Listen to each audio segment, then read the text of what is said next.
In today's video, I'm going to teach you how to schedule breaks automatically in Google Calendar. If you're trying to build healthier work habits or simply protect your focus time, setting up recurring breaks is a quick win. I'll walk you through the exact clicks so your breaks appear every day without you having to remember them.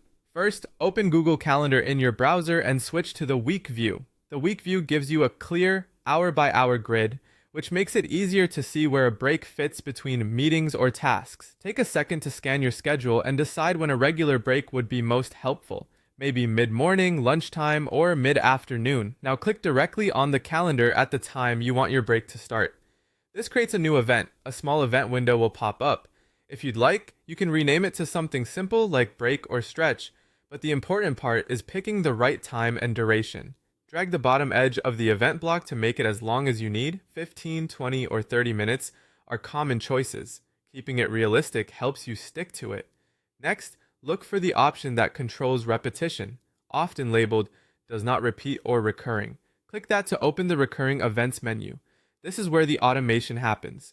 Choose daily. Selecting daily tells calendar to place this break at the same time every day going forward so you don't have to recreate it each morning.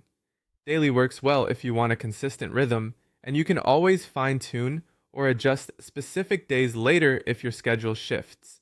Before you finish, take a moment to glance at the details in the event window. Make sure the start time and duration are still what you want. If you like to get a gentle nudge before your break, you can add a notification here as well. Small reminders help you actually step away, especially on busy days. When everything looks good, click Save. You should now see your break on the calendar, and if you switch between days, you'll notice it repeats automatically. That's it, your breaks are scheduled for you. A couple of quick tips to make this stick. Place your break at a time you're likely to honor, and keep it short enough to be practical. If an important meeting appears over your break, you can open just that day's break and adjust or delete the single instance without affecting the rest. With this simple setup, you'll protect your energy, reduce burnout, and keep your day moving smoothly.